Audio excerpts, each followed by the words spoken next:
Welcome to Seinen Saturday, and if you're not familiar with the term Seinen, it's a Japanese anime category and it is defined by Google as a perfectly male healthy teenager. Or I like to call it congratulations, you have just been graduated from being a shota. Today's Seinen Saturday is about Phantom, Requiem for Phantom. The gist of the anime for people who still have not seen it, the MC is from Japan, he visits the States for a vacation, he witnesses a murder and runs away from the crime scene like a normal human being. To hide away from the murderer, he goes to a very coincidental building where an assassin from the same company called the Inferno tries to assassinate him as he witnessed the murder. In order to save his life from the assassin, he fights the assassin even with little to no skill of being an assassin. He puts up an amazing fight and shows that he's the best assassin in the entire game of assassination.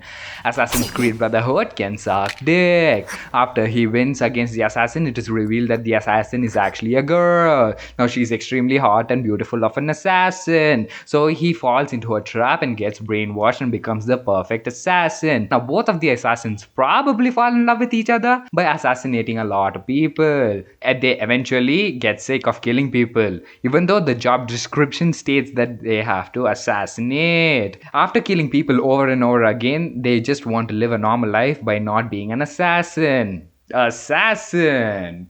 Warning. Now watch this show because I do not want to spoil any of this because I have taken an oath not to spoil any more shows to anyone else. But if you make me break the oath, I'll break you. So please decide to watch the show now or never. After you watch the video and not watch the show, do not watch the show ever again. Or just watch the show and come back. I'll leave the link in description. Now, the impressions that the anime has left behind is that the characters are forced to believe that they have to kill in order to survive, while normal human beings such as you and I have the choice to choose. But they are brainwashed into believing that they can't choose, which makes them not want to be a human. Brainwashed by whom, you may ask? Simple. Now there's always that villain behind all of this, and now in this he's known as the Saisto Master.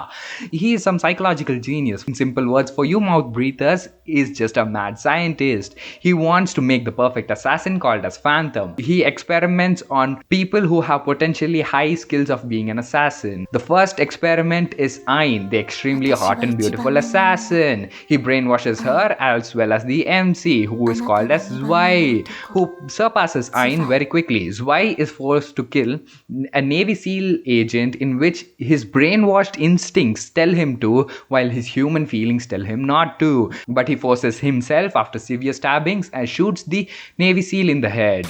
After killing the man, his humanly feeling strikes through his brain like a massive post-nut clarity. Like any male teenager during a post-nut clarity after a mega load, Zwei wants to die. So asks Ain to kill him. She doesn't because she realizes that he realized that he wants to live. Then there's a whole storyboard of Mafia, which I found very degrading to the story. I can't be bothered to cover it all, but here is a summation. Many characters got boom boom when the Phantom went bang bang.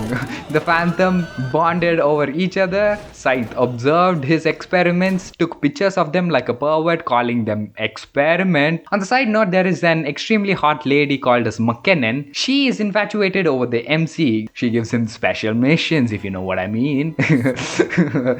In return, she used to give the MC a few glimpses of his memories.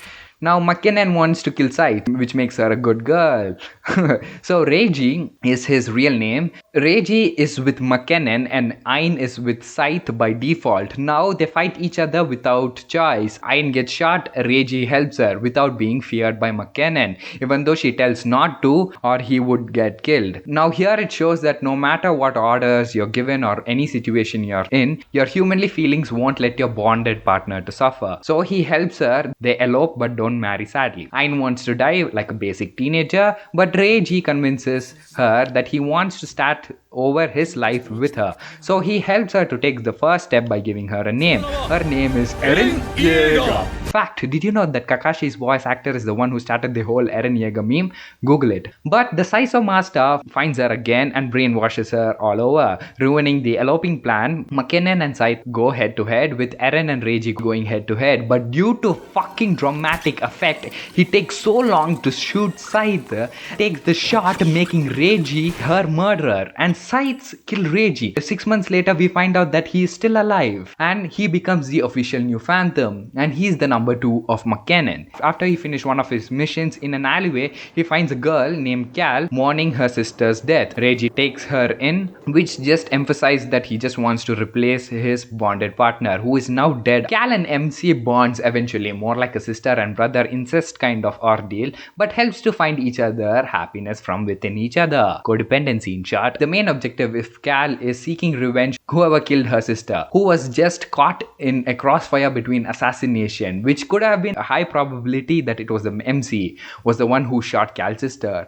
Now the MC's company is tracking her down because she has $5 million, even though I don't know why. MC convinces the company that she could be an amazing assassin as she has very good potential skills. So he trained her to be an assassin after massive contemplation. He doesn't want another person to be a part of his world where they don't have normal human feelings with the mentality of killing another person in order to survive. He doesn't want her to come into his world and he can't go back to her world where she is right now. But regardless of where they are, she wants to be with him. The MC makes petty excuses, tries to keep her in his life as much as he could, so he ends up making her maid. They finally be in a happy place. As a memento, the MC gives her a stopwatch which she always wore whenever she tagged along to his missions to observe if she could be an amazing assassin, which he promised to his company, but he finds out that Aaron, who he actually shot, was alive. I mean, do these people not die at all? And he goes into denial and lives in a very long moment of disbelief. After this mission, he finds out that Cal dies when his house exploded. He finally starts over his life with Aaron, which somehow he managed to convince, which was supposed to be a massive impossible of a job when she was still working for Scythe. Later he finds out that Cal was alive. I mean, for fuck's sake, do these people not die at all? He realizes that she is alive and she has massive tits at the age of 14. Excuse me, can you look at that and give me a moment while I...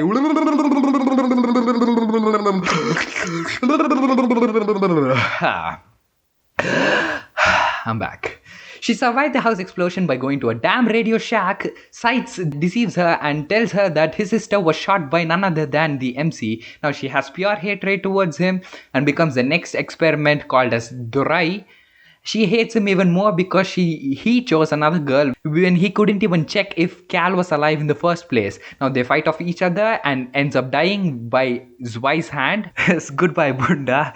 And there is a whole new storyboard of Black Lagoon, which again I found degrading. Scythe is now completely successful with his experiment by making perfect phantom, like 10 of them. And every one of the phantom was killed so easily by Ein and Zwei. Scythe, is this the perfect phantom or the pathetic phantom? The delusional motherfucker was shot by Ein, and then they lived happily ever after, while still finding out Ein's true identity.